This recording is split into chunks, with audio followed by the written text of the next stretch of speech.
আসসালামু আলাইকুম। আপনার ফেসবুক পেজের রিচ কি দিন দিন কমে যাচ্ছে? হতে পারে আপনি আপনার নিজের ভিডিও বারবার দেখছেন অথবা অটো প্লে হচ্ছে, যার ফলে ফেসবুক আপনার পেজকে ফ্রিজ করে দিচ্ছে, ঠিক আছে? তো আপনি যদি এই অটো প্লে বন্ধ করতে চান তাহলে আজকের ভিডিওটা আপনার জন্য। তো তার জন্য সর্বপ্রথম আপনার চলে যেতে হবে আপনার ফোনে থাকা ফেসবুক অ্যাপের উপরে একটা ক্লিক করবেন। ফেসবুক অ্যাপের উপরে ক্লিক করার পর এখানে আপনি দেখতে পাচ্ছেন যে বাম পাশে একটা থ্রি ডট নামের একটা অপশন আছে, এই থ্রি ডটের উপরে একটা ক্লিক করবেন।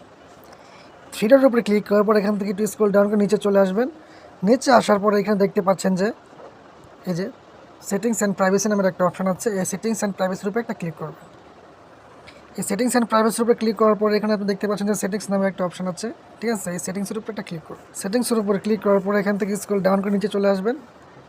নিচে আসার পরে এখানে দেখতে পাচ্ছেন যে মিডিয়া নামের একটা অপশন, এই যে মিডিয়া, এই মিডিয়ার উপরে একটা ক্লিক করবেন। মিডিয়ার উপর ক্লিক করার পরে এখান থেকে স্ক্রল ডাউন করে নিচে চলে আসবেন। নিচে আসার পর এখানে দেখতে পাচ্ছেন যে তিনটে অপশান আছে, ঠিক আছে? একটা হলো আপনার on mobile data and wifi, ঠিক আছে? আরেকটা হলো অন ওয়াইফাই অনলি, আরেকটা হলো নেভার। এই তিনটার মানে হলো, প্রথমটা হলো on mobile data and wifi, আপনি যদি আপনার ফেসবুকটা যদি আপনি ডাটা বা ওয়াইফাই দিয়ে চালান তাহলে অটোমেটিক ভিডিও শো হবে, মানে অটোমেটিক চালু হয়ে যাবে। আর দুই নম্বরটা হলো অন ওয়াইফাই অনলি, আর আপনি যদি এখানে শুধু ওয়াইফাই দিয়ে চালান তাহলে আপনার ভিডিও অটোমেটিক চালু হয়ে যাবে। আর এটা হলো নেভার, মানে আপনি ওয়াইফাই দিয়ে চালান, ডাটা দিয়ে চালান, আপনি যে পর্যন্ত ভিডিওটা ক্লিক না করবেন সেই পর্যন্ত কিন্তু ভিডিওটা আপনার মাঝে শো হবে না। তো আমি বলবো আপনি এখান থেকে যে নেভার দেখতে পাচ্ছেন, নেভার উপরে একটা ক্লিক করে দেবেন। তো এখন থেকে আপনার ভিডিও আর নিজে নিজে প্লে হবে না এবং পেজের রিচও বাড়বে। আর আপনার আইডিটা যদি ফ্রিজ থাকে তাহলে সেটিও আপনার সেরে যাবে।